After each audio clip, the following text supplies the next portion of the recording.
In a quiet church filled with mourners, a young pregnant woman named Rachel Morrison lies in a coffin, gone too soon, or so everyone believes. But when her cheating husband walks in with his mistress, a shocking secret is revealed. Rachel wasn't a helpless victim. She was a mastermind. While everyone underestimated her, she was secretly building a multi-million-dollar empire and recording every betrayal.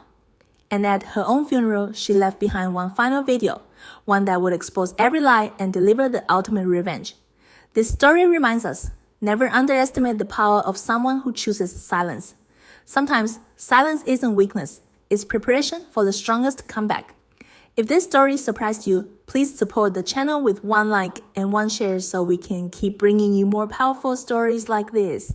Thanks for watching. What would you do if your husband brought his mistress to your funeral? Picture this: a church packed with 200 grieving friends and family. In the front sits a polished mahogany coffin, holding a pregnant woman who died way too young under very strange circumstances. Suddenly, the church doors swing open. Her husband walks in, holding hands with the woman he had been cheating on her with for months. But here is the secret no one in that church knew. The dead wife was not a victim. She was a genius. While everyone believed she was just an elementary school teacher, creating lessons about butterflies, she was quietly building a $47 million empire. While her husband was scheming to take all her money and start a new life with his mistress, she was recording every single lie, every crime, and every act of betrayal. And she left something behind, a video. This video was set to be played at her own funeral. It was a video designed to completely ruin everyone who ever thought she was weak. What happens next is going to blow your mind. You have to stick with me to the very end, because nobody saw the final twist coming. Not even I did. This is the story of Rachel Morrison, and this is how a dead woman got the last laugh. The mahogany casket was displayed at the front of St. Andrew's Church. A beautiful and tragic monument. It was surrounded by bouquets of white lilies. Soft candlelight flickered, casting moving shadows on the gleaming wood. 200 mourners filled the old wooden pews, all dressed in somber shades of black. Their faces showed the unique kind of sadness that comes from losing someone who had their whole life ahead of them. The air was heavy with the fragrance of flowers and expensive perfume. But underneath it all was a feeling of shared shock. And at the heart of it all, inside that stunning coffin that cost more than a year's salary for most people, lay Rachel Morrison, 32 years old, a beloved elementary school teacher, a loyal friend, a mother-to-be, gone. I stood in the third row, clutching a tissue that was already completely soaked. My black dress felt uncomfortably tight across my chest, as if my grief was a heavy weight pressing down on me. My name is Claire Bennett, and the woman in that coffin was more than my friend. She was my sister in every way that counts. We had been inseparable since we were 7 years old. She was my closest confidant through every challenge and adventure life sent our way for 25 years. That is 25 years of friendship, of secrets told in the middle of the night, of drying each other's tears and sharing endless laughter. It was 25 years of late-night phone conversations that went on until sunrise and Sunday brunches, where we thought we could fix all the world's problems with mimosas and pancakes. Now, all of that was gone. It all ended here, in this cold stone church, with its high, arched ceilings and stained glass windows, which seemed to mock the sadness of the day with their bright images of hope. Rachel was 8 months pregnant when she died. She was expecting a little girl and had already chosen the name Hope. The baby miraculously survived. She was delivered by an emergency C-section, just as her mother's body was shutting down. She was just 4 pounds and 2 ounces of pure fight, lying in an incubator, with no idea that she would never meet the woman who already loved her more than anything. The woman who sang to her every night through her belly, and who spent weeks picking out the perfect sunny yellow for the nursery walls. The official cause of death was complications.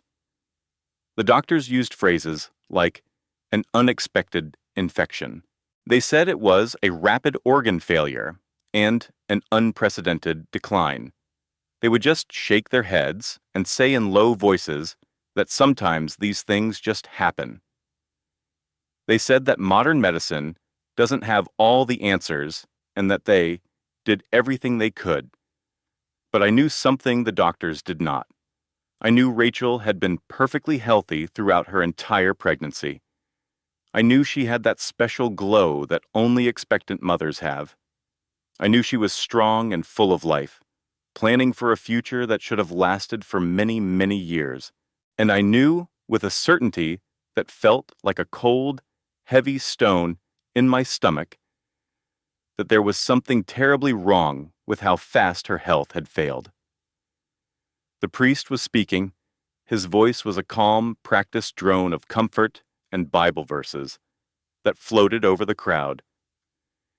He talked about God's mysterious plan, about eternal peace, and the promise of seeing loved ones again in heaven. I could hardly hear him.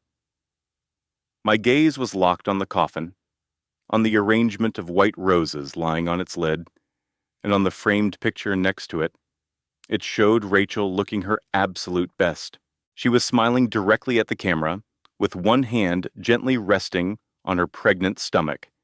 And that is when the heavy, old doors at the back of the church creaked open. The sound was like a gunshot in the quiet sanctuary, cutting off the priest's words and causing every single person to turn and look. For a moment, the afternoon sun streaming in was so bright that it created two dark silhouettes. Marcus Morrison then walked into his wife's funeral, as if he were attending a business meeting that was a slight inconvenience to him. He wore a charcoal gray suit that must have cost at least $3,000. His dark hair was perfectly styled, and his jaw was set with the easy confidence of a man who, in his entire 35 years, had never been denied anything he wanted. His shoulders were back, his walk was slow and deliberate, and he wore an expression that could have passed for sadness if you did not look too closely into his eyes. But it was not Marcus that made everyone in the church gasp in unison. It was the woman walking beside him. Jessica Crane strolled into that funeral, holding Marcus's hand. She acted as if she had every right to be there, as if her place was right by his side. She acted as if she was not the other woman, the mistress, the person who had destroyed a home by sleeping with another woman's husband, while that woman was carrying his child. She was 28 years old, with that expensive kind of blonde hair that takes hours at a top salon to achieve. She was beautiful in that polished, artificial way that comes from personal trainers, strict diets, and a skincare regimen that costs more than some people's car payments. Her black dress was a designer brand, probably Valentino, tailored to flaunt her perfect figure, but it was still modest enough to seem appropriate for a funeral. Her shoes were red-soled Louboutins, and the click of her heels on the marble floor sounded shocking and disrespectful in the silent church. I just watched her walk down that main aisle on the arm of my dead best friend's husband, and I felt a cold fury build inside me. Behind me, I heard Rachel's mother let out a sound I will never forget. Betty Johnson was 61 years old, a tiny woman who seemed even smaller due to a lifetime of hardship. She had worked double shifts at a truck stop diner in rural Tennessee for 30 years, just so her daughter could have a chance at a better life. She had driven for 14 hours without stopping to get to this funeral, likely in the same old Honda Civic she'd had since Rachel was a teenager. She had already buried her own mother and her husband, and now she was burying her only child. And through all of that, She had always carried herself with a quiet strength and grace that amazed everyone. But seeing her son-in-law walk into her daughter's funeral with his mistress right there beside him finally broke something inside of Betty Johnson. She made a noise like a wounded animal. It was a cry of pure pain that sliced through all the whispers and gasps. Her knees gave out from under her. I managed to catch her just before she collapsed, wrapping my arms around her thin frame and feeling her tremble, with sobs she could not hold back. I learned something important in that moment, standing there in that church, holding a grieving mother, while her daughter's betrayer paraded his new woman past her coffin. When a person shows you their true colors during the worst time, at a time when basic human decency should be the only thing that matters, you should believe them. This was not grief making Marcus act so cruelly. This was not shock or confusion. This was not some twisted way of looking for comfort. This was Marcus Morrison finally taking off the mask he had worn for so many years. He was finally showing his real self to everyone who had ever mistakenly believed he was a good person. I have seen some pretty awful behavior in my life.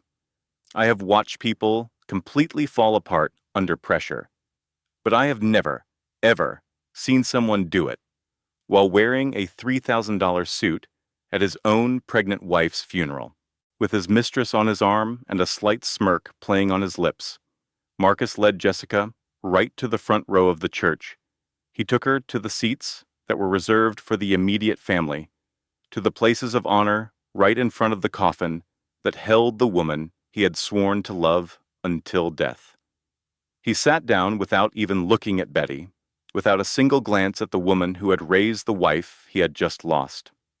Jessica sat down next to him, crossing her legs elegantly, as if she were attending a fancy lunch. Her face was a carefully blank mask, except for the tiny, satisfied smile at the corners of her mouth. The whispers started instantly, spreading through the rows of people like a fire in a dry field. I saw cell phones coming out of purses and pockets. Even though it was a deeply solemn event, I saw people openly recording, holding their phones at angles they probably thought were discreet. By the time Marcus was in his seat, I was sure the whole disgraceful scene was already going viral. It was spreading across social media, through text messages, and through gossip chains, all while Rachel's body was lying in its coffin less than 20 feet away. The priest had stopped talking. He was just standing at his podium, looking completely stunned. His prepared speech about heavenly peace and God's mercy now seemed totally ridiculous, given the drama that was playing out in front of him. For a very long moment, nobody seemed to know what to say or do. The tension in the church was so thick you could almost feel it. It was a terrible mix of shock, anger, and something else. Something that felt strangely like anticipation. Then, a man named Thomas Whitmore stood up. I had only met Tom Whitmore one other time, 3 days before, when he had asked me to come to his office. He shared details about Rachel that completely shocked me. These were secrets that made me wonder if I ever truly knew my best friend at all. I suddenly saw that she was involved in a complicated game, one that nobody else even knew was happening. And now, the final play was about to be made. The lawyer was 58 years old, with the classic look of Connecticut wealth. He had silver hair brushed back from his forehead and piercing blue eyes that took in everything but gave away nothing. For 30 years, he had worked as a corporate lawyer before moving into planning estates. He carried himself with the calm confidence of a man who had experienced everything and was surprised by nothing. He walked toward the front of the church with slow, deliberate steps. His face was serious. The priest moved away from the podium immediately, making way for the surprise guest. "Ladies and gentlemen," Whitmore began. His voice filled the entire church, even though he spoke softly.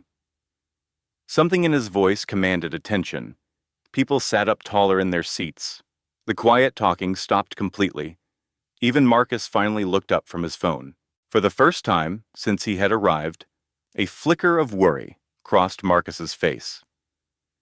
"Before we end this service," the lawyer announced, "I have been asked by Rachel to read her final will. She wanted it read right here, in front of all the people she loved."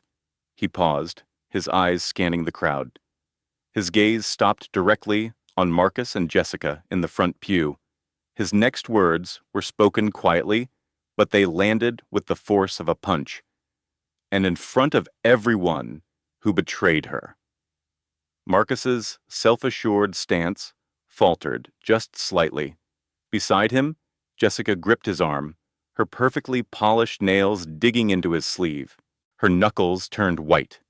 Mr. Whitmore reached inside his suit coat and pulled out a thick envelope, the official kind used for legal papers. He held it high for everyone to see. Then, very slowly and deliberately, he started to break the wax seal. I did not get it at that moment. I had no idea what Rachel had been scheming, what secrets she was hiding. I did not know she had been quietly building an entire empire while we all saw a simple, kind elementary school teacher. We thought she was just the woman who created lesson plans about butterflies and frogs. But as I stood in that church, I watched the blood drain from Marcus Morrison's face. Attorney Whitmore was about to read his dead wife's will, and I finally started to see the truth. Rachel had known. She had known about the affair. She knew about the lies and all the secret betrayals, and she did not just lie down and take it. She did not just fade away like a helpless victim. She had made a plan. I watched Marcus squirm in his seat as 200 pairs of eyes stared at him with pure disgust. They had no idea what was coming. Even I did not know the whole story until 3 days ago. Rachel used the final months of her life to construct an elaborate trap. And every single person who had wronged her, who had misjudged her, who had looked at her gentle smile, and though she was weak, had just stepped right inside of it. For you to understand how we got here, with my best friend gone and her husband's mistress sitting right in the family section, I have to tell you the whole story. We have to go back in time before the secrets and the lies, and before this brilliant plan was set in motion. We have to go back to the start of a love story that was destined for both heartbreak and victory. Rachel Ann Johnson was raised in a trailer park outside a tiny town in the countryside of Tennessee. It was the sort of forgotten place that people spend their lives trying to leave. Her mother, Betty, worked 2 shifts in a row at a diner for truckers. She would come home at 3 in the morning, smelling like coffee and fried food. Her feet would be swollen and her back would be sore, but she always had a warm smile for her daughter. A father was never part of their lives. Betty never spoke about him, and Rachel quickly learned not to bring it up. But what Rachel did have was a brilliant mind. It was a sharp, powerful intelligence that her teachers noticed right away. It made her different from all the other children in their underfunded school system. School counselors would just look at her test scores and say, "That girl could do anything if she just gets a single opportunity." Betty Johnson was going to make sure her daughter got that opportunity. She picked up extra hours at the diner anytime they were offered. She found other work on the side. She cleaned homes for the rich families on the other side of town. She put away every single cent that they did not need to survive. She hid the money in old coffee cans and stuffed it under the mattress. She had a savings account that she refused to touch, no matter how bad things became.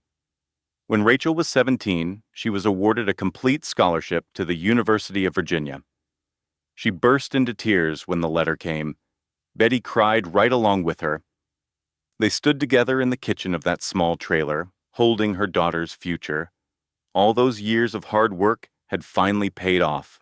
Rachel showed up to college with just 2 suitcases, $300, and an intense drive to make something of herself. She juggled 3 separate jobs while she was a student at the university. She was a waitress at a diner near the school, where she served privileged students who barely left a tip and local customers who ignored her completely. She helped other students who were having trouble with economics and business, subjects she learned on her own from books and online classes. On weekends, she cleaned the dorms, scrubbing bathrooms, and making beds for students who did not even know she existed.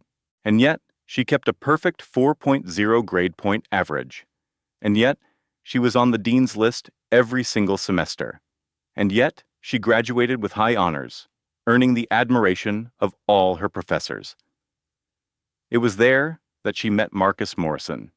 He was the exact opposite of Rachel in every way. He was wealthy while she was poor. He had powerful connections while she knew no one. He had the easy self-assurance that comes from a life without real challenges.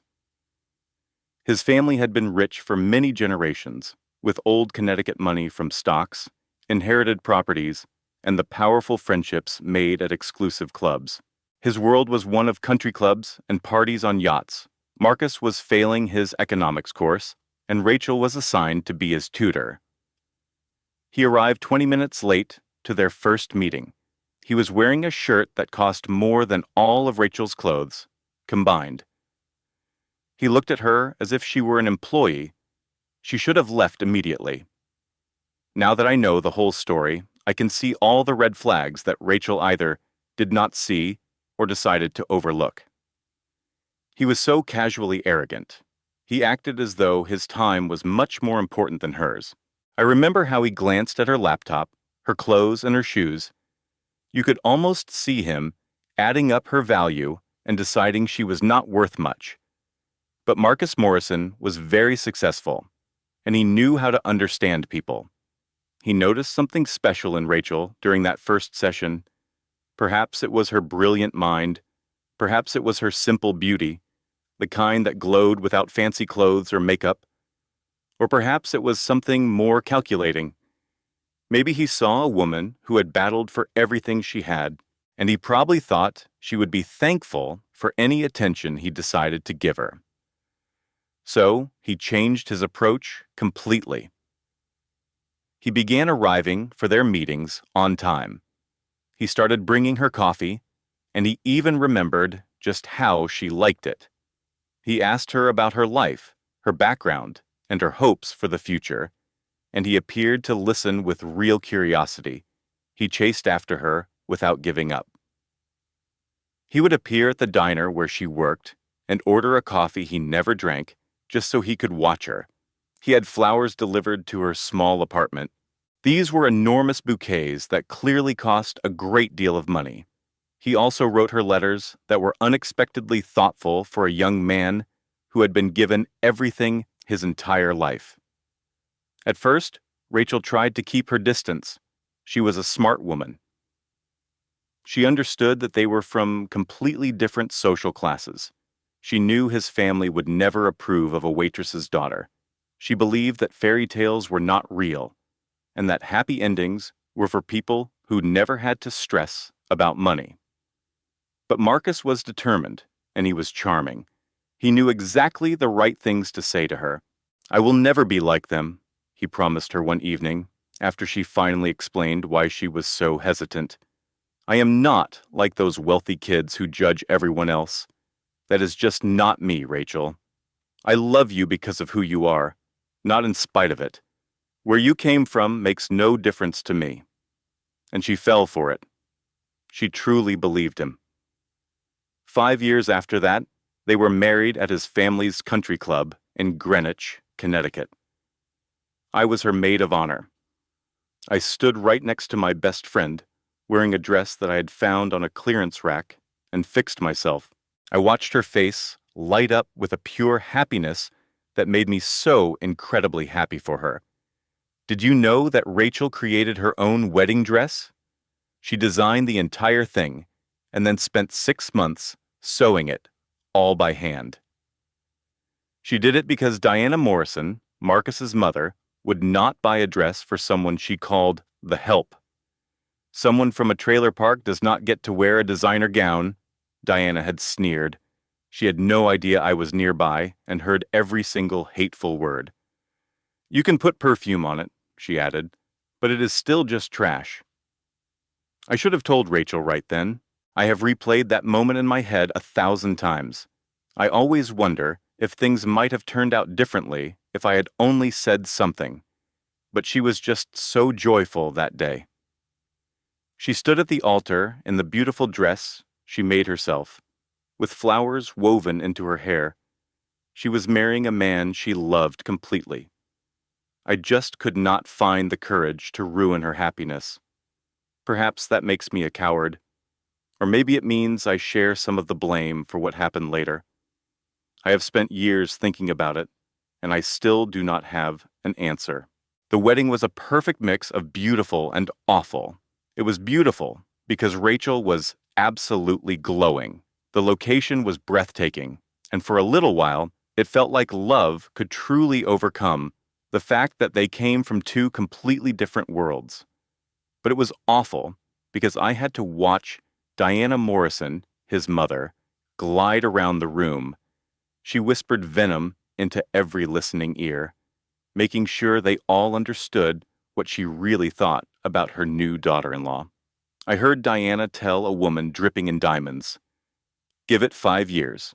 Her voice was just loud enough for me to hear. "You can't take the trailer park out of the girl," she continued. "The novelty will fade, and Marcus will come back to the values he was raised with." 5 years. That was Diana's official guess. She was wrong, but only by 3 years. The first 2 years of their marriage seemed happy. Rachel and Marcus settled into a gorgeous apartment on the Upper East Side in Manhattan. He landed a great job at a top investment bank. She started teaching 3rd grade at a private school, shaping young minds and returning home with sweet stories about her kids. Her whole face would light up when she talked about them. Then, Rachel found out about Marcus's gambling problem. He had lost $50,000 at a casino in Atlantic City. He lost $50,000 in just one weekend. This was money they did not have. He had borrowed it against their credit cards and taken out a loan in both of their names without ever telling her. When she confronted him, he cried. They looked like real tears. He dropped to his knees right there in their living room and pleaded for her to forgive him. He swore it was a one-time thing and promised it would never, ever happen again.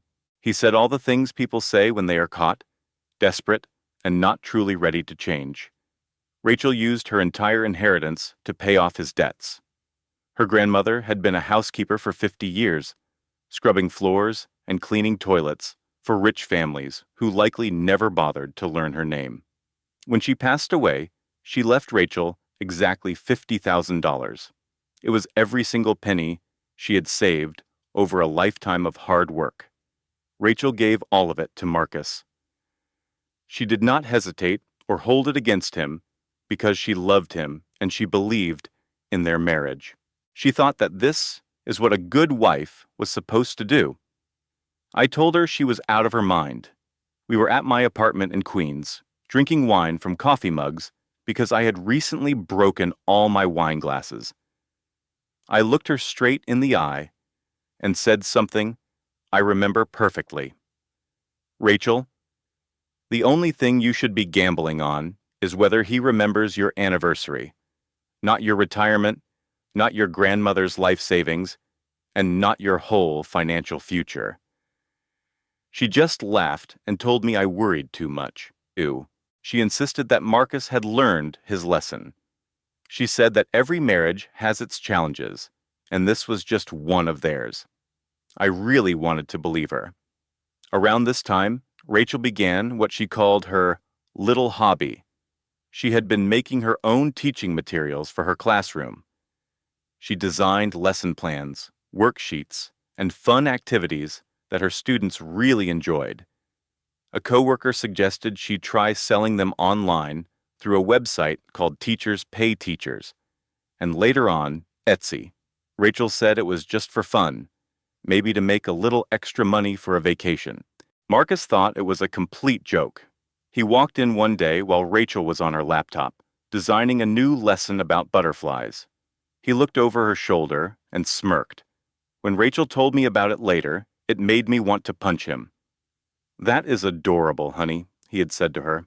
"You stick to teaching. Leave the business stuff to me." Rachel just smiled, nodded, and kept working. But I knew my best friend better than anyone. Or at least, I thought I did. I saw something flicker in her eyes when she told me that story. It was a flash of something I had never seen in her before. It was not hurt or disappointment. It was something sharper, something colder. It almost looked like she was calculating. Looking back now, I believe that was the exact moment when everything shifted. That was when Rachel stopped being the sweet, naive girl from Tennessee who believed in happy endings. She started becoming someone else. Someone patient, strategic, and even a little bit dangerous. But I did not see it then. I had no idea what was really going on behind my best friend's gentle smile. I just thought she was finding ways to cope. I thought she was learning to live with a difficult situation, the way women have for centuries, when they feel trapped in a bad marriage with no easy way out. I never imagined she was quietly building an empire. 6 months before the funeral, Rachel was 6 months pregnant. I had never seen her look more beautiful. Pregnancy just agreed with her. She defied all those horror stories you hear about swollen ankles and morning sickness. She was simply glowing. She always had one hand resting on her belly, like she was guarding something precious. And of course, she was. We met for lunch on a Thursday in early spring. We went to a small cafe in Brooklyn that served the kind of expensive avocado toast you see all over Instagram. Rachel was already there when I walked in. She was sitting by the window, and the sunlight made her look like a classic painting of a mother-to-be. But I knew instantly that something was wrong. I could see it the moment I sat down. There was a tightness around her eyes that her smile did not quite reach. I could see the tension in her shoulders that told me she had been having sleepless nights. "Tell me," I said, skipping the small talk. We knew each other too well for that. Rachel took a deep breath. She reached into her purse and slid a credit card statement across the table. "I found this last week," she said. "Look at the charges, third one from the bottom." I looked. It was a charge from a jewelry store, Tiffany & Company, for $4,300. "He bought me jewelry," Rachel said, her voice completely flat. "Except," she continued, "he did not give me any. No necklace, no earrings, no bracelet, nothing." "Maybe it is a surprise," I suggested, but the words sounded weak even to me. "Maybe he is waiting for a special occasion." Rachel just shook her head. I checked our closet, his office, his drawers. There is no little blue box hidden anywhere, no receipt, nothing. "So where did $4,000 worth of jewelry from Tiffany go?" Rachel's eyes met mine. What I saw in them made my stomach turn. It was not surprise or confusion. It was resignation. It was as if she had already known the truth and was just waiting for the proof to show up. "That is what I need you to help me find out," she said. She did not confront Marcus about it. That was not how Rachel handled things anymore. I was learning that she had spent years watching her mother deal with hard situations using grace and careful planning. She learned that knowledge is power, and that lashing out first does not mean you win. Instead, she hired a private investigator. His name was Mike Callahan. He was a retired New York City police detective who now specialized in what he called domestic surveillance. Rachel paid him with money from her online business selling teaching materials. She told me it was doing pretty well. At the time, I did not think much about that comment. Pretty well could have meant anything. maybe a few $100s a month, just enough to pay the investigator without touching the bank accounts that Marcus watched so closely. I had no idea what pretty well really meant. Not yet. The investigator had photographs within a week. Rachel called me on a Wednesday night. Her voice was unnaturally steady, in that way it gets when she is using all her energy to hold herself together.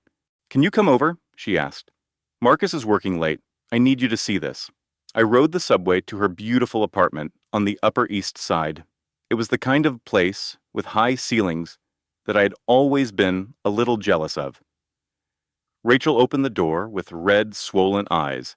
She was clutching a big manila envelope to her chest like it was a bomb. In a way, it was. She laid the photographs out on her dining room table. Her hands were trembling. There was Marcus with a blonde woman at a fancy restaurant in Tribeca. They were leaning in close, his hand covering hers on the table. There was Marcus with the same woman, walking into a boutique hotel in Soho, with their arms wrapped around each other.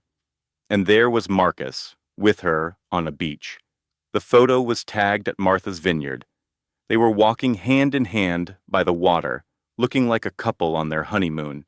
The woman was Jessica Crane. She was 28 years old, a junior associate at his firm, with 87,000 followers on Instagram, where she showed off a very glamorous life. I suddenly realized my best friend's husband was paying for that life. "How long?" I asked, not sure I wanted to hear the answer. "The investigator thinks it has been at least 8 months, Rachel said. "Maybe longer. It probably started before I even got pregnant." We sat there in silence for a long time.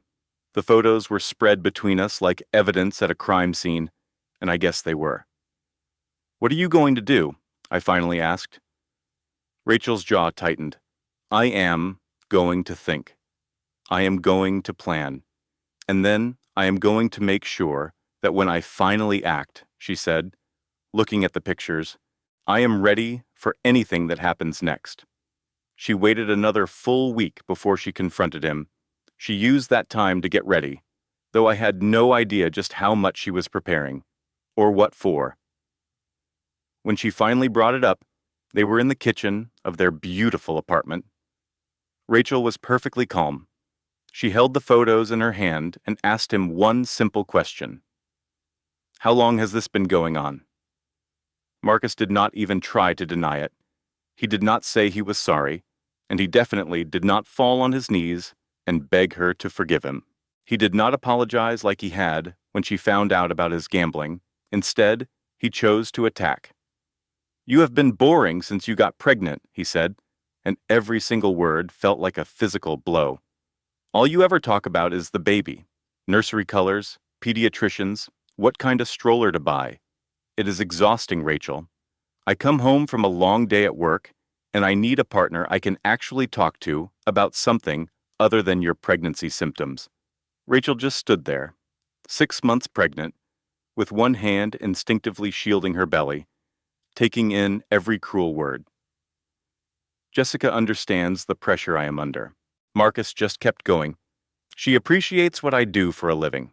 She does not complain about me coming home late for dinner or spending too much time at the office.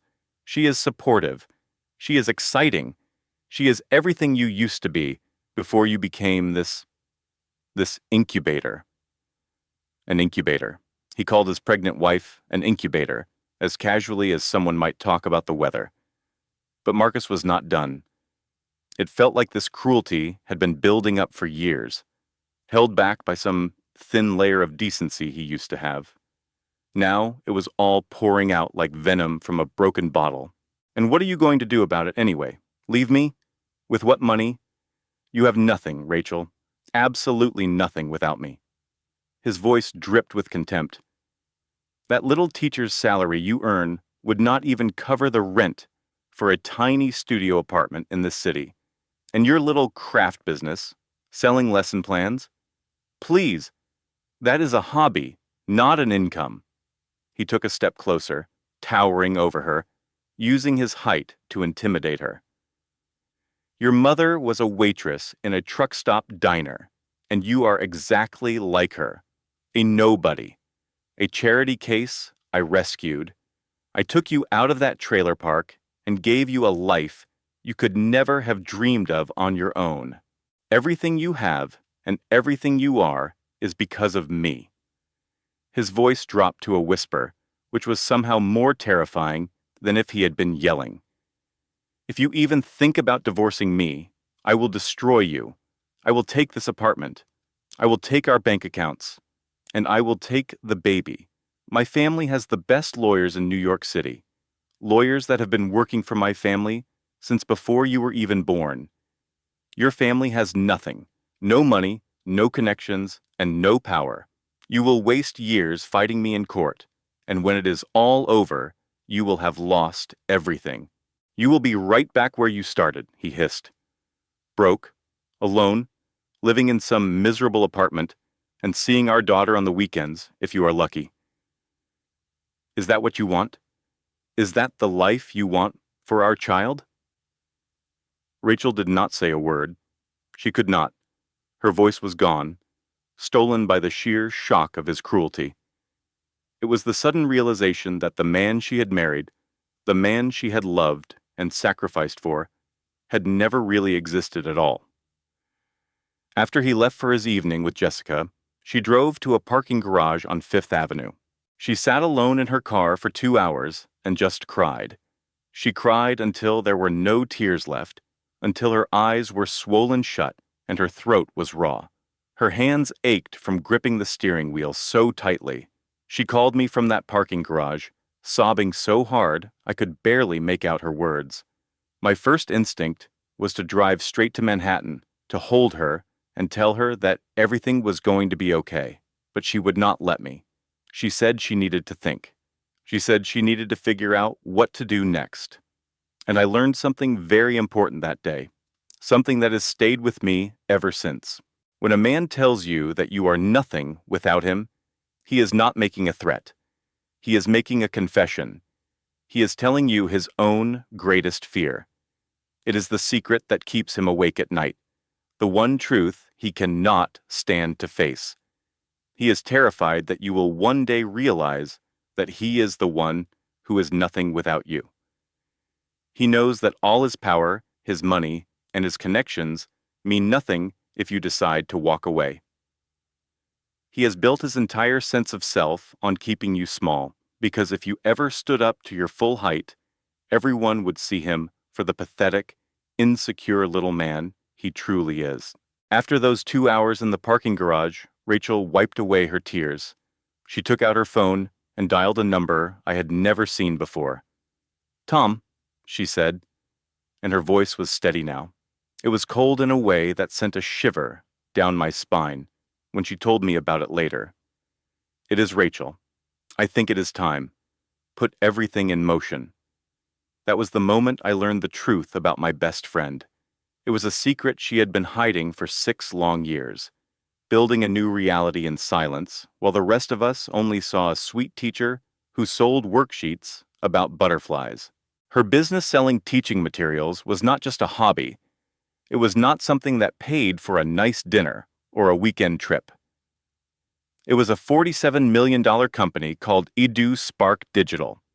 It was the largest independent teacher resource platform in the entire United States. It had hundreds of thousands of subscribers, partnerships with school districts all across the country, and earned money from subscriptions, licensing deals, and corporate training programs. Rachel had built all of it by herself, piece by piece, working early in the morning and late into the night, while Marcus thought she was just grading papers or planning her next lesson. She had set up the company in Delaware long before they were even married. She put everything into a special kind of trust that her husband could never touch. She had hired employees, negotiated contracts, and made brilliant strategic decisions that turned her little hobby into an empire. And Marcus had no idea. Not a clue. He actually thought she was making maybe $200 a month selling worksheets. He thought she was nothing without him. He believed he held all the power in their marriage, that he could threaten her with being poor and losing her child, and that she would have no choice but to obey. He was about to find out just how wrong he was. 3 days after that awful fight, Rachel met with her attorney, Thomas Whitmore. They met in a small cafe in Brooklyn that she picked because she knew nobody from their fancy Upper East Side social circle would ever go there. I was there too. She insisted I come, saying she needed a witness she could trust completely, someone who could confirm that everything she was about to do was legal, documented, and perfectly planned. Tom Whitmore had known Rachel's mother for many years. He had worked on a case near Betty's Diner a long time ago. Back when he was a young lawyer just starting out, Betty had served him coffee and pie. She had listened to him complain about the long hours and difficult cases. They formed a surprising friendship that had lasted all these years. So when Rachel needed legal advice about starting her business, she called Tom. When she needed help setting up her company to protect it from a husband she was already starting to distrust, she called Tom. And when she finally realized her marriage was built on a foundation of lies, and she needed to protect herself and her unborn child, she called Tom. He spread the documents out on the cafe table with the calm efficiency of a man who had done this 1,000 times before. Even so, I could see a spark of satisfaction in his eyes as he explained what Rachel had created. The company is held in an irrevocable trust, he said, keeping his voice low, even though we were in a private corner booth. It was established before your marriage and funded entirely with money you earned yourself. Marcus has absolutely no legal claim to any of it. He cannot access it, he cannot break it up, and he cannot even know it exists unless you decide to tell him. He tapped another pile of papers. This is the documentation of his behavior: gambling debts, financial manipulation, and solid evidence of the affair, including dates, locations, and photographs. Every lie he has ever told you, every promise he has ever broken, and every time he has taken money from your joint accounts, without your permission. I stared at the huge stack of papers, at the mountain of evidence my best friend had collected, while none of us had any idea. How long have you been gathering all of this? I asked, amazed. 6 years, Rachel answered calmly. I started after the first time I caught him gambling. I knew something was seriously wrong then, even if I did not want to admit it to myself. So I started keeping records, just in case. Just in case. She had been married for 8 years, and for 6 of them, she had been quietly and carefully building a case against her own husband.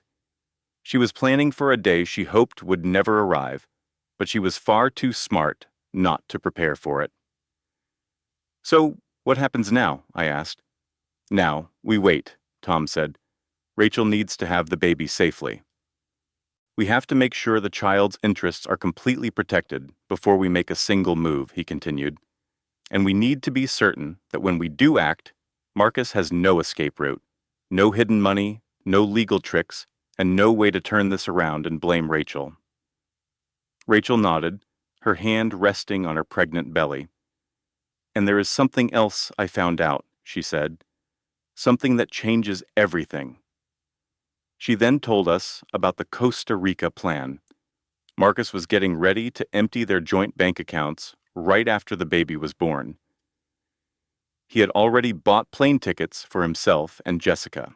He was planning to take every penny he could find and run away to a country where he could not be brought back to face justice. He was going to leave Rachel with nothing but a newborn baby and a huge amount of debt.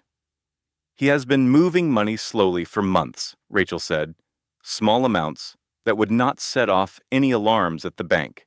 I only caught him because I have been watching our accounts like a hawk. Then she smiled, but it was not a kind smile. It was the smile of a chess master who has just watched their opponent walk right into a trap. He does not know that I know, she said. He has no idea that I have been 10 steps ahead of him for years. He thinks I am stupid. He thinks I am weak. He thinks I have no other options. And that is going to be his biggest mistake. I remember leaving that cafe with a storm of emotions swirling inside me. I felt so much pride for my friend, who had shown more strength and strategic genius than anyone I had ever known. I felt fear for the battle that was about to begin, and I felt something else, something I could not quite identify at the time. It was the realization that the woman I thought I knew so well was a complete and total stranger. My dear friend Rachel was the kind of person who cried during sad commercials, adopted every stray cat she found, and made school lessons about butterflies. But she had a secret. She was quietly building a $47 million empire, all while her husband thought she was just playing the role of a housewife. As we walked toward the subway, she gave me her most important piece of advice, learned from 6 long years, with a man who would have ruined her if he had the chance. She told me to document everything. She said to take screenshots, make recordings, and save bank statements, because when you are up against someone with all the power, information is your only shield. Information is your only weapon, she told me. So build an arsenal, Claire. You never know when you will need it. I thought it was solid advice back then, the kind of wisdom you hear and agree with, filing it away in your mind for a day you hope never comes. I had no idea that her words would soon become the one thing that could save me. The weeks that came after were tense, but we were full of hope. Rachel acted her part flawlessly. She was the perfect, pregnant wife who had no idea what was going on. She spent her days talking about nursery colors and picking out baby names, all while her husband continued his affair. He became more and more bold, but she never let it show. She would simply smile when Marcus came home late, smelling of Jessica's perfume. She would just nod when he blamed his weekend trips on work emergencies. Through it all, she waited, she watched, and she saved proof of everything. Then one afternoon, my phone rang. It was Rachel, her voice electric with excitement. I found his escape plan, she said. I have all of it. The bank accounts in the Cayman Islands, the plane tickets to Costa Rica, and the fake passport he made for himself. Apparently, he has been planning this for a lot longer than I knew. He has an entire second identity created. He is all set to run the moment things get difficult, she said. And then she laughed with pure victory. He has no idea that I have copies of it all. He believes his secret email is safe because his password is something he thinks I would never guess.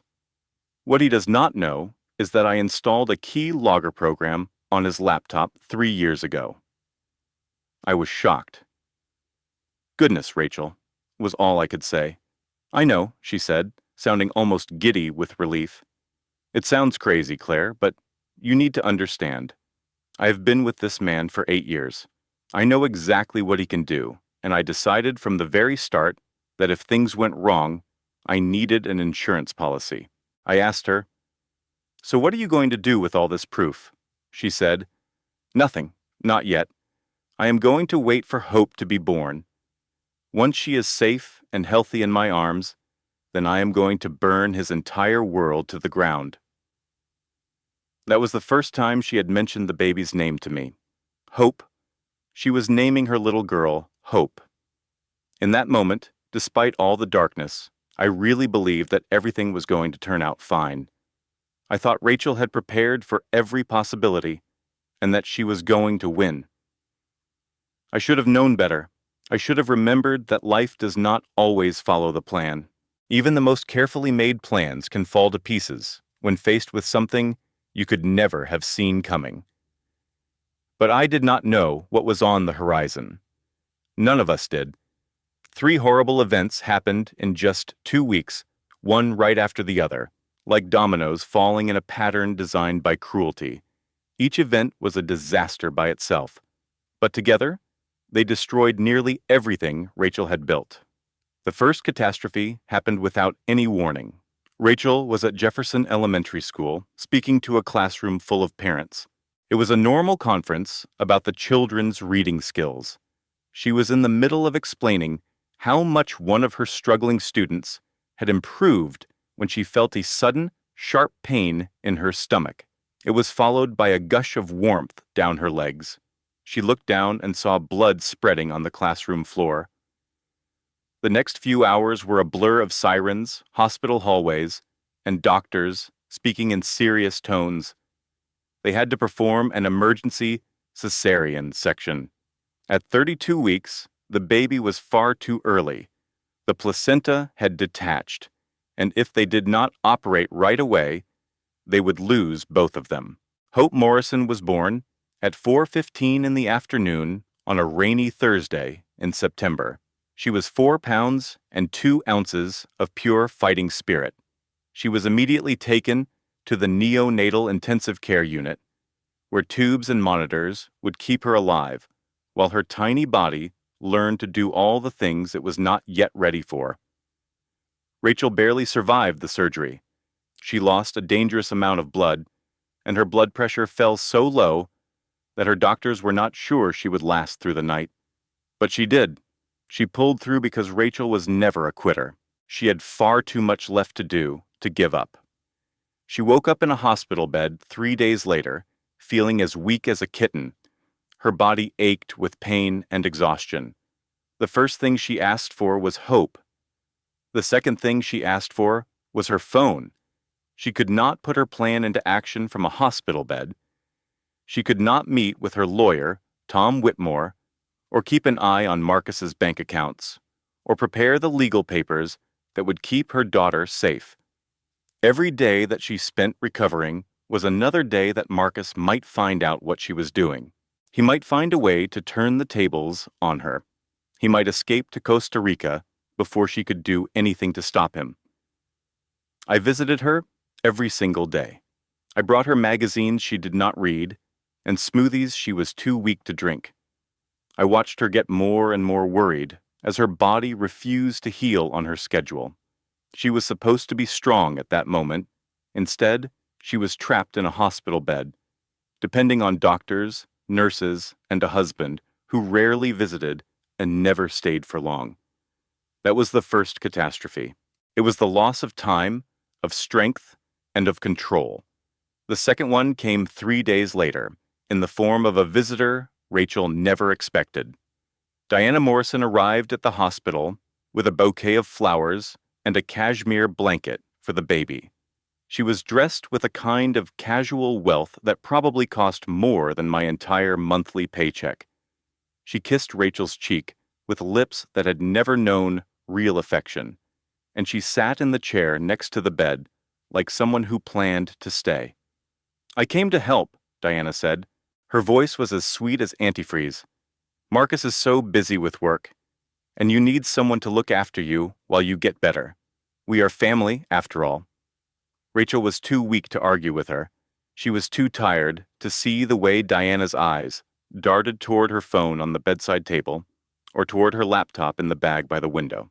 She was too medicated to see the predator that was hiding behind the mask of a caring mother-in-law. I arrived at the hospital that afternoon to visit Rachel, carrying a bag with her favorite cookies and a book I thought she might like. I pushed open the door to her room. I expected to see her alone, or maybe with a nurse checking on her.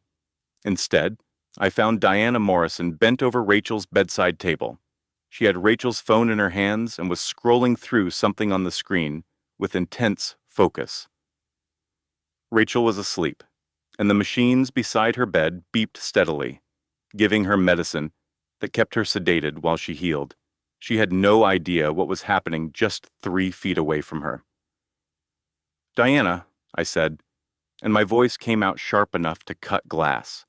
She looked up, and for just a second, I saw something in her eyes. It was triumph. It was satisfaction. It was the look of a hunter who has finally trapped her prey. Then, it disappeared. It was replaced by a pleasant smile and an innocent look that would have fooled anyone who was not looking closely. "Claire, dear," she said, "I was just checking to see if Rachel had gotten any important messages. You know how she worries about that little business of hers. She put the phone down and gathered her things with a calm grace. I have to run, but I will be back tomorrow. Make sure she gets her rest. She swept out of the room as if she had done nothing wrong at all. All she left behind was the faint smell of expensive perfume and the cold feeling in my stomach that something terrible had just happened. I grabbed Rachel's phone the moment Diana was gone. I did not know her password, but I could see the recently used apps on the lock screen. Her email, her notes, and her documents had all been accessed within the last hour. I woke Rachel up and told her everything. The color drained from her face as I spoke. Her hands trembled as she took the phone from me and scrolled through her history, seeing all the things that Diana had seen. She saw the emails about the divorce, the messages to Tom Whitmore, the documents about Edu Spark and its $47 million valuation. She knows, Rachel whispered. She knows everything. We found out later that Diana called Marcus that night, after all the pieces had finally fallen into place. She told him about Rachel's secret company, about the divorce papers she was preparing, and about the evidence Rachel had gathered against him. She told him everything. And Marcus Morrison came to the hospital the next morning like a storm making landfall. He burst into Rachel's room while she was trying to breastfeed Hope for the first time.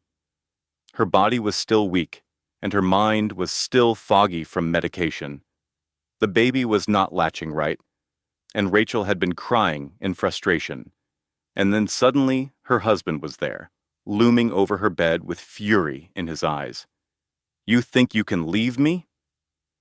His voice was a hiss, low enough that the nurses outside would not hear, but vicious enough to draw blood. "You think your little teacher website scares me? I know about everything now, Rachel. My mother told me everything." He leaned closer, so close that she could smell the coffee on his breath. "I will bury you in court. I will take Hope. My mother will testify that you are mentally unstable, that the pregnancy broke your brain, that you are an unfit mother. You will never see your daughter again." Hospital security removed him 10 minutes later, after a nurse heard Rachel crying and came to investigate. But the damage was done. All her careful planning, all her meticulous preparation, all her hope for a clean victory was gone. Her husband's fury and her mother-in-law's meddling had broken her spirit. She sobbed for hours after he stormed out of the room. She clutched her newborn daughter, Hope, and cried until no tears were left. Her eyes were swollen shut, and her voice was gone when the monitors by her bed shrieked to life. That was the second blow, losing her secret advantage. But the third was the most devastating. Rachel's health suddenly took a nosedive. The doctors called it an infection, but they seemed baffled by how vicious it was. They flooded her system with powerful antibiotics, but it was no use. Her fever soared, and her organs began to show signs of distress. Her recovery did not just stall, it went into a terrifying reverse. I started to notice something strange during Diana's visits. She came every single day, acting deeply concerned. She brought a special herbal tea she said would help Rachel heal. "It is an old family recipe," Diana insisted, pressing a hot cup into Rachel's trembling hands. "My grandmother used it, and so did my mother. It has healing powers you will not find in any medicine," she said. Rachel drank the tea just to keep the peace. She was too weak for another fight. Then, on the night of Diana's third visit, Rachel's heart monitor screamed in alarm. "Code Blue," a voice announced over the intercom. "Crash cart to room 417.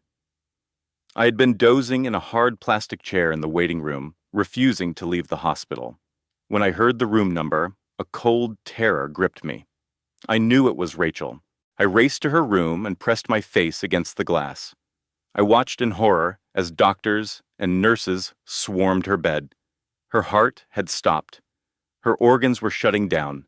She was dying right before my eyes, and I was completely helpless. All I could do was pray to a God I was no longer sure I believed in.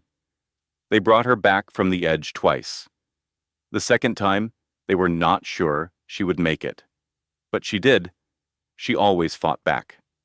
When she opened her eyes the next morning, I was holding her hand. I was gripping it so tightly, as if I could keep her tied to this world with my own strength. She looked directly at me. Her gaze was sharp and clear, cutting through the fog of medication. She spoke 4 words that changed my entire world. "Diana is poisoning me." "Rachel," I started, about to dismiss it as a fever dream, but my own gut was screaming that she was telling the truth. "I saved the cup," Rachel whispered, her voice weak but firm. "The last tea she brought. It is in my bedside drawer. Get it tested, Claire, and get samples of my blood and hair from the hospital. Make sure it is all officially documented." She grabbed my arm with surprising force. "I am not going to make it, Claire. I can feel it. Whatever she is giving me is winning, but they will not win. Not Diana, not Marcus, not any of them." She made me promise her that day. I had to promise to play the video she recorded. I had to promise to make sure everyone was watching when the truth came out. And I had to promise to protect Hope. I made those promises, and I meant every word. I just did not realize then what keeping them would cost me. Rachel was moved to a hospice facility on a rainy Tuesday, 3 weeks after Hope was born. The infection had taken over, defeating every antibiotic they tried. Her organs were failing in slow motion, like lights going out in a house after a party. The doctors were mystified. They said a healthy 32-year-old woman should not decline so quickly. They knew they were missing something. I knew what it was. I had already sent the teacup to a private lab. I paid for it with money Rachel had insisted I take from a secret bank account. The results would take time, and Rachel did not have much time left. But I knew what the report would say. Diana Morrison had been poisoning her daughter-in-law slowly and carefully. She had the patience of someone who had been planning this for a very long time. Detective Sarah Brennan found me in the hospital cafeteria the day before Rachel was moved. She was a tough-looking woman, 45 years old, with 20 years on the police force. She had the kind of weary face and sharp eyes that see the worst in people and still find a way to carry on. "I knew your mother," Brennan said, sitting across from me with a cup of stale coffee. "Betty Johnson. I worked a case at her diner years ago when I was a rookie. She was the sweetest woman I ever met. Her daughter, too, from what I remember." She took a sip of the bitter coffee and studied me. "Something is not right about this," she said. "A healthy young mother does not just fall apart like that. The doctors are stumped, which means there is something they are not looking for because they do not want to find it." "What are you saying?" I asked. "I am saying I am looking into this, quietly, for now. But if you know anything that might explain why she is dying in that bed upstairs, now is the time to speak up." And so, I told her about the teacup. I told her about Diana's daily visits and the special herbal tea. I told her that Rachel was convinced her mother-in-law was killing her. Brennan listened patiently, her expression becoming more serious with every word I spoke. "Get me that lab report as soon as it comes in," she said when I finished, "and give me anything else Rachel documented. If this is what we think it is, we will need all the evidence we can find." Rachel spent her last days in a room with a window that looked out on a beautiful garden she was too weak to visit. The afternoon sun would stream in, painting everything gold. The machines beside her bed beeped softly, counting down the little time she had left. I sat with her every day, holding her hand. Sometimes we talked for hours, and other times we just sat in silence. Sometimes she was perfectly clear, as sharp as ever. Other times she would drift, murmuring about her students and a little girl named Hope she would never get to see grow up. On her last good day, she made me promise again. I wrote letters, she told me, her voice a faint whisper, for hope, for every birthday until she is 18, her first day of school, her first broken heart, her graduation, her wedding day. Tears streamed down my face. Rachel, I began, but she squeezed my hand, stopping me. Let me finish. I wrote letters for all of it. Everything I will miss. My words will be there for her, even when I am not. She took a shaky breath. And I wrote something else. For Marcus, for Jessica, and for Diana. A different kind of letter. The kind they will not be able to ignore. A faint, sad smile touched her lips. But it was still a fierce smile. It was still Rachel. They think I am dying a weak and broken woman. They think they have won. They think the girl from the wrong side of the tracks finally got what was coming to her. They have no idea what is about to happen, Claire. No idea at all. She let out a soft laugh that turned into a painful cough. For 6 years, I built a $47 million company while my husband thought I was grading papers. I beat him at his own game, and he never even knew he was playing. If that does not make me a good wife, I do not know what does. Her body shook with the effort. Promise me you will play the video. Promise me everyone will be watching, especially Diana, especially Marcus, especially his little social media princess. I promise, I said, and every part of me meant it. Promise me you will take care of Hope. Raise her to be strong. Tell her about the real me, not the victim they will paint me as. Tell her I fought to the very end.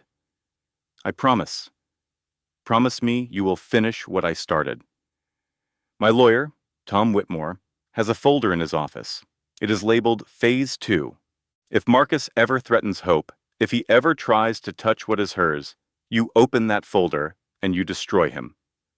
I promise, Rachel. I promise you everything. She passed away at 3:47 in the morning on a cold Tuesday in October. I was the only one with her. I held her hand as the line on the heart monitor went flat and the room fell silent. Nurses came and went. The chaplain offered words of comfort that I did not hear. Outside, the rain finally stopped, and the first light of dawn broke through the clouds. Her final words were so soft, I almost missed them. Make them watch, Claire. Every single one of them. I will, I told her, even though she was already gone. I absolutely will. Attorney Thomas Whitmore stood at the front of St. Andrew's Church, holding an envelope in his aged hands. 200 people sat in silence, waiting to hear what Rachel Morrison had left behind. Marcus was in the front row with Jessica at his side. He looked more irritated than sad. He thought this was just a formality, a simple will that would give him everything. He had no idea what was about to unfold. I, Rachel Ann Morrison, being of sound mind and body, do hereby declare this to be my last will and testament. Whitmore's voice was strong and clear, filling the large church. He read the introduction slowly, building the tension in the room. Even I wanted to scream at him to get on with it. Then he delivered the first shocking revelation. To my daughter, Hope Elizabeth Morrison. I leave all of my shares in Edispark Digital, a company I founded and built myself over the last 6 years. These shares are in a secure trust, managed by my friend and sole trustee, Claire Bennett, until Hope turns 25 years old. He paused, letting the words hang in the air.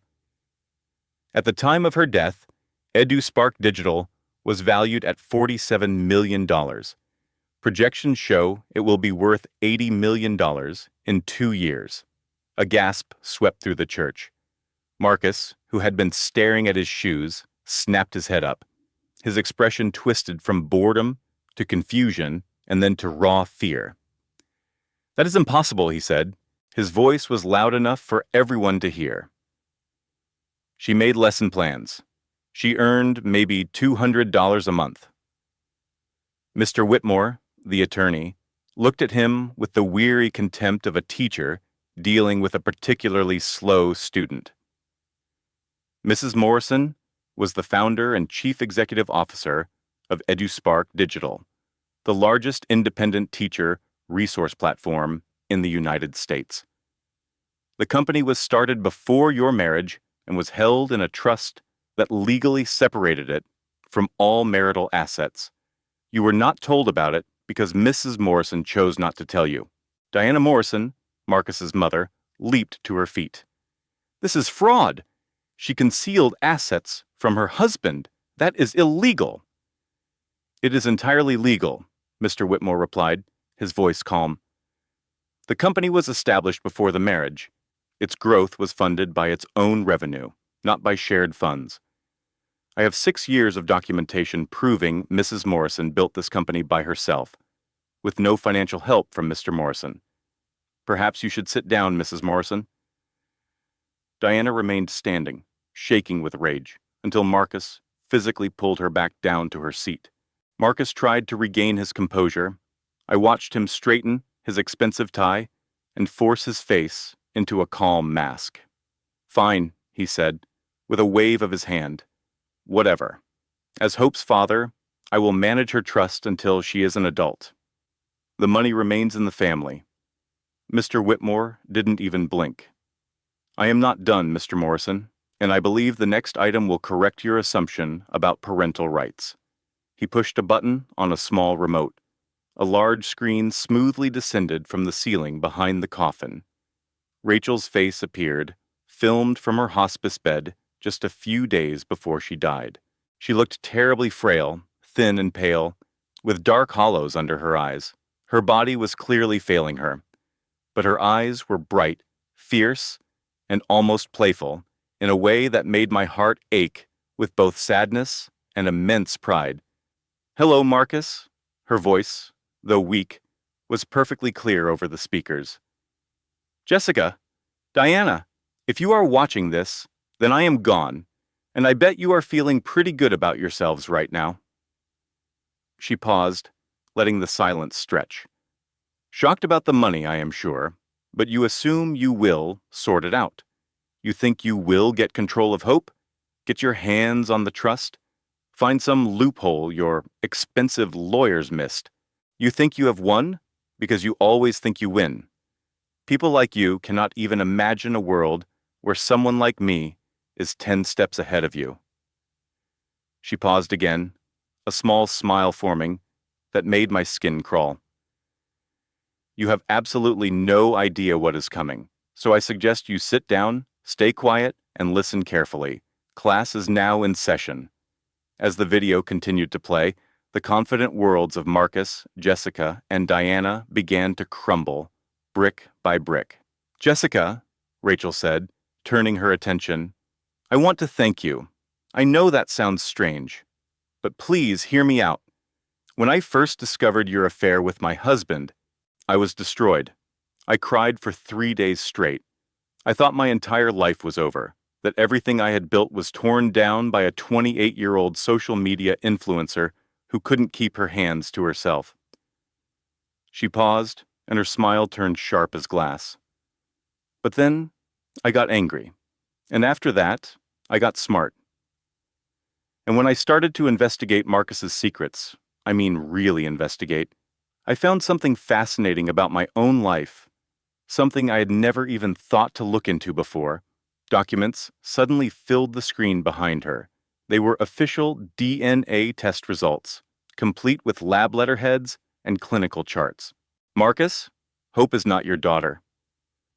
The church absolutely erupted. People were yelling, gasping, jumping out of their seats. Marcus's face went chalk white. His mouth opened and closed like a fish, but no sound came out.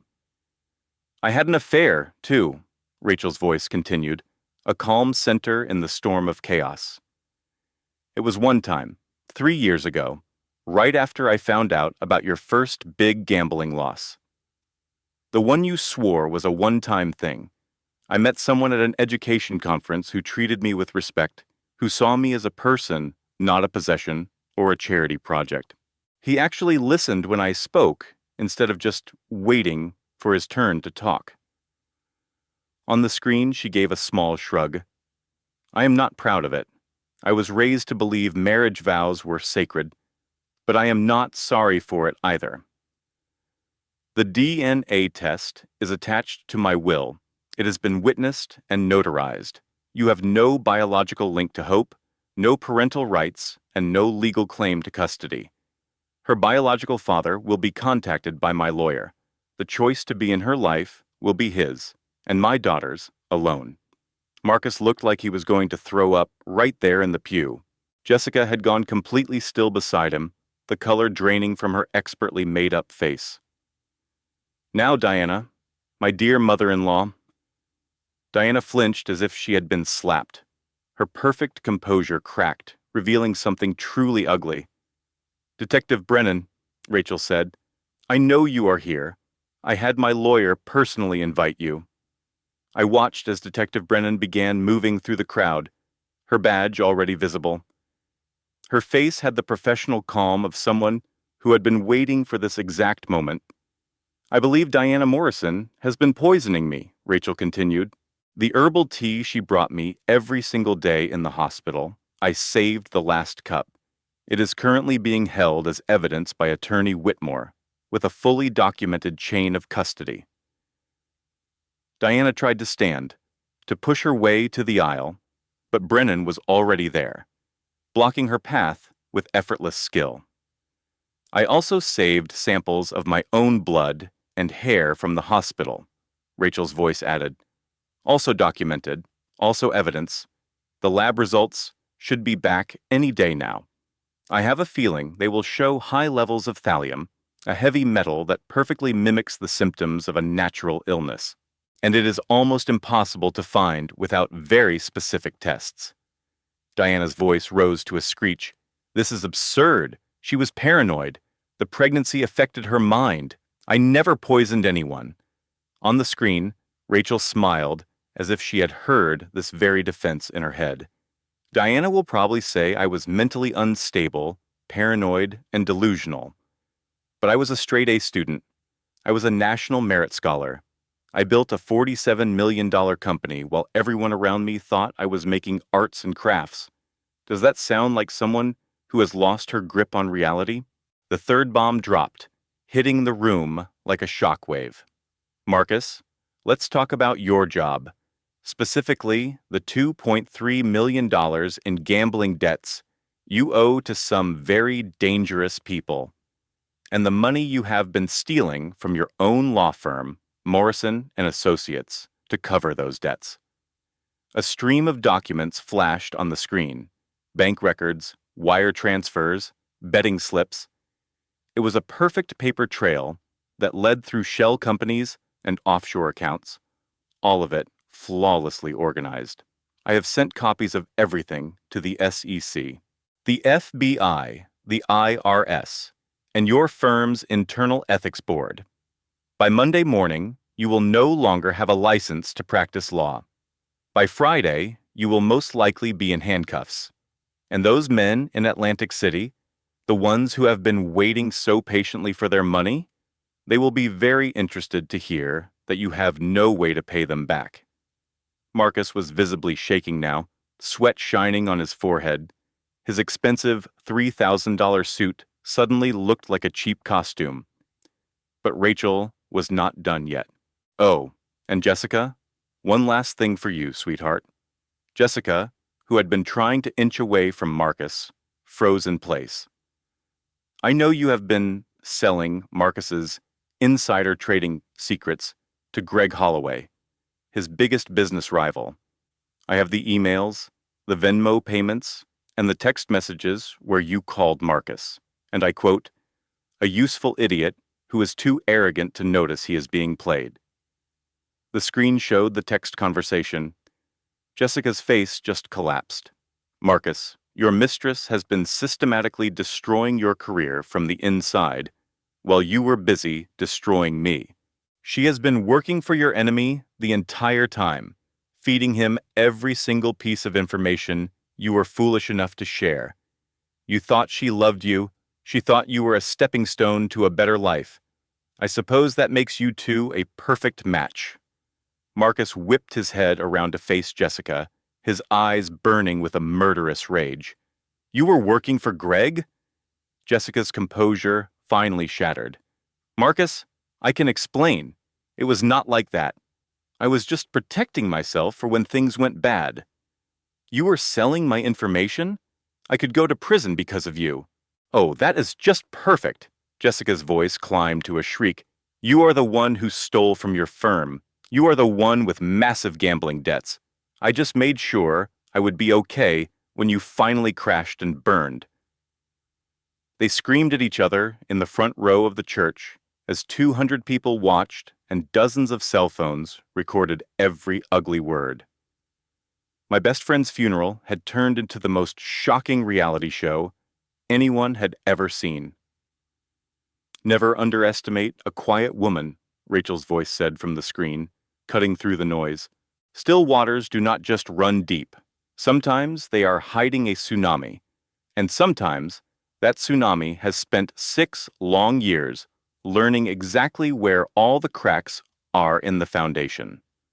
Police cars pulled up to St. Andrew's Church less than 20 minutes after the video ended. Detective Brennan had called for backup before the second reveal, knowing what was coming. She was prepared to act on 6 years of documented evidence.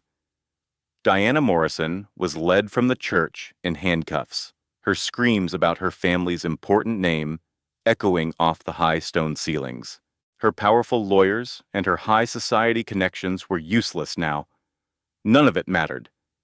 The police officer leading her to the squad car seemed completely bored by her frantic protests.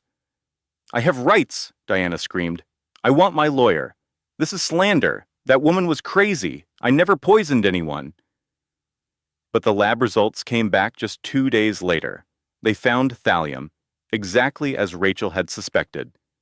It was a slow-acting poison that builds up in the body over weeks, making it look like a simple infection or organ failure.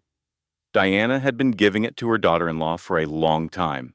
It could have been months. She acted with the careful patience of someone who had thought through every single step.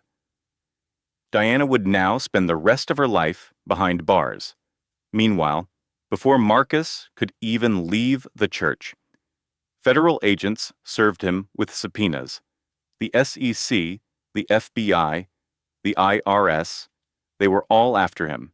His law firm fired him by the end of the day. They sent out a press release calling him a disgrace to the entire legal profession. His bank accounts were frozen while they investigated him. The plane tickets to Costa Rica, sitting in his desk, would never be used.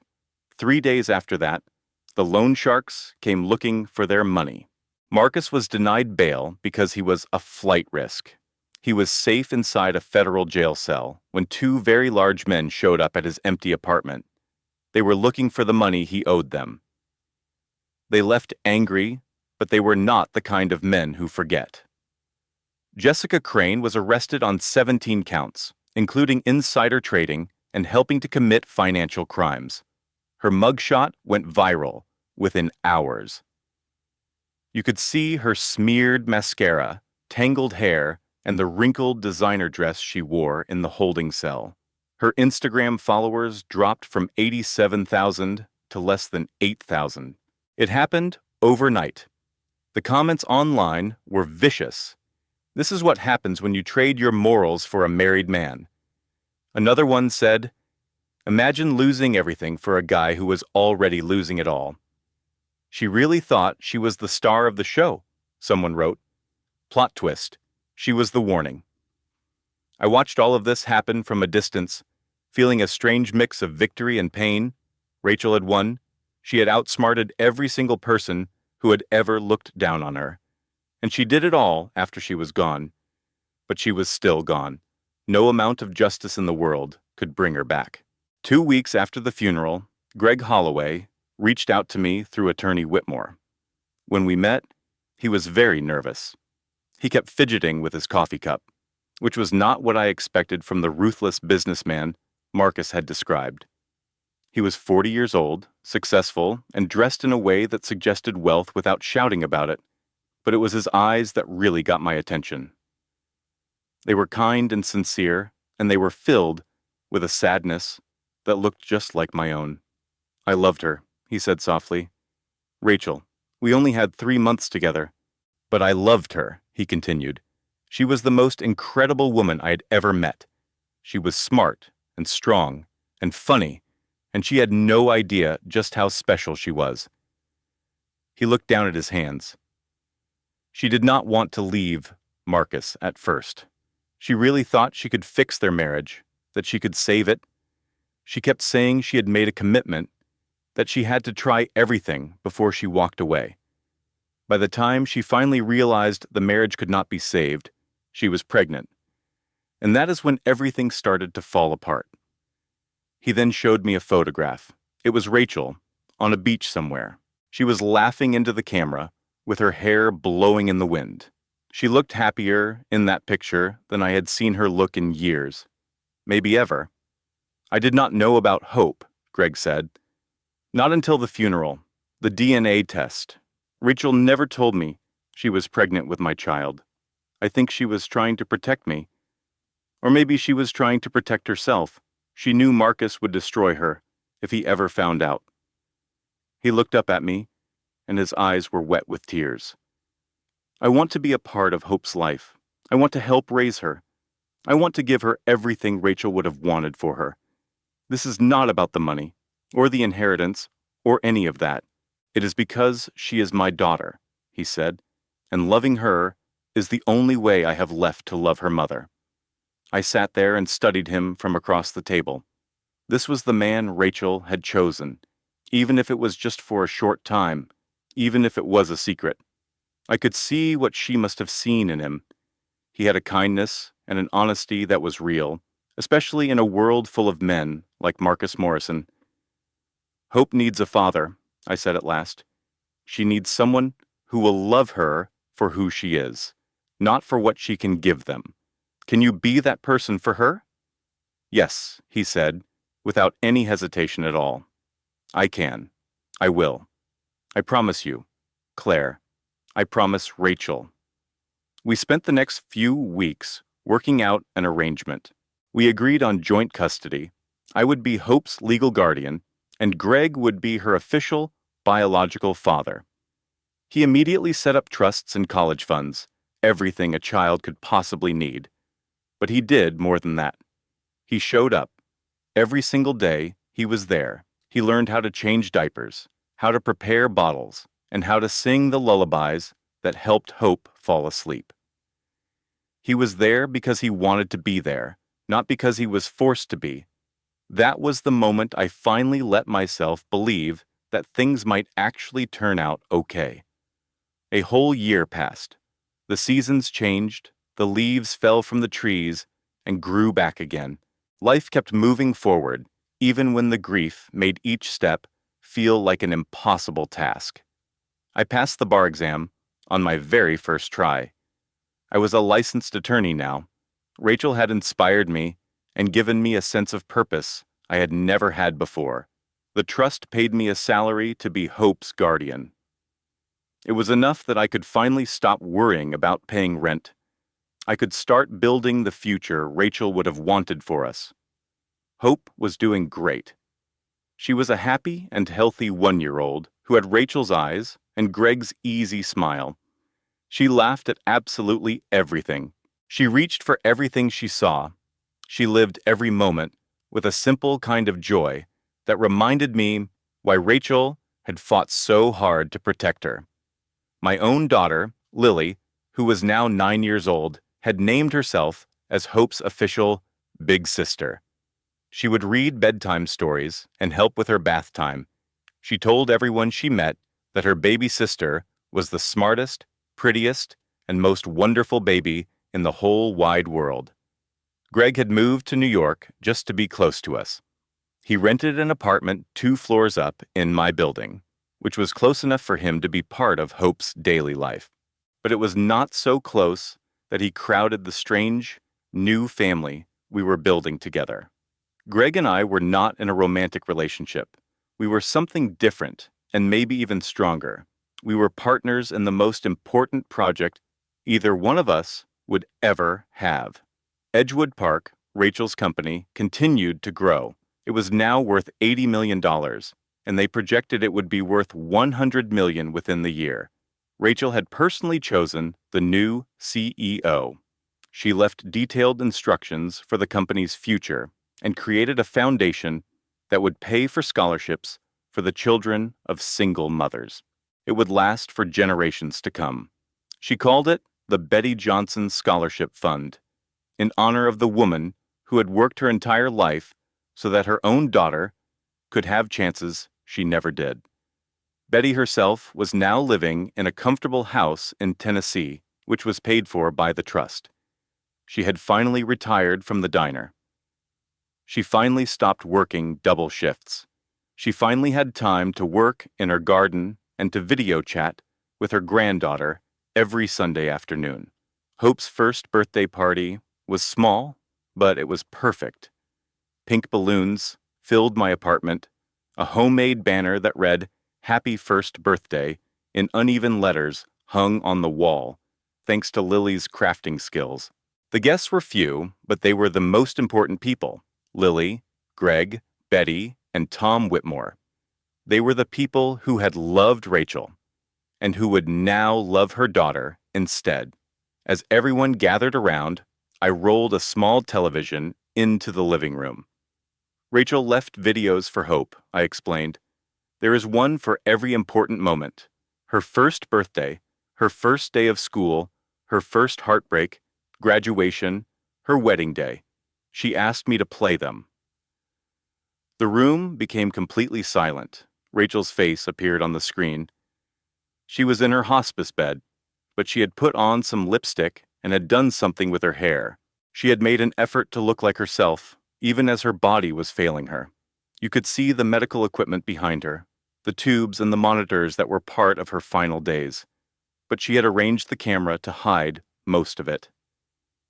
That was so typical of Rachel, thinking about how things looked even while she was dying. "My darling Hope," she said. Her voice was weak, but it was warm. It was filled with a love so strong it passed right through the screen. "Happy first birthday, baby girl. If you are watching this, it means that I am not there to hold you, to kiss your cheeks, or to watch you smash cake all over your face. And I am not there to laugh with you at the mess you have made." She smiled, and for just a moment, she looked almost healthy. She looked like the Rachel I had known for 25 years. "I am so sorry I could not stay. I fought so hard, Hope. I fought harder than I have ever fought for anything in my entire life. But some battles just can't be won. Not in the way we want them to be. Sometimes fighting means knowing when to let go and trusting that the people you leave behind will continue your work." Her eyes were shiny, but she did not cry. Rachel had always been stronger than anyone ever realized. "I need you to know something very important. Everything I did in my life, everything that ever mattered, I did it all for you. I built a company, not because I loved money or success. It was not even to prove people wrong, although I have to admit, that part was very satisfying. I built it because I knew you would need protection.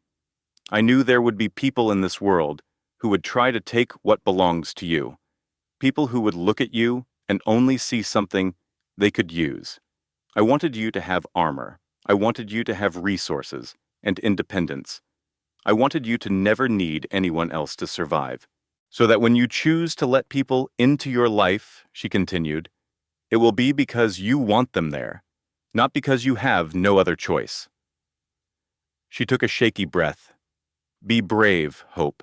Be kind. Be smart. Work hard, but do not work so hard that you forget to laugh.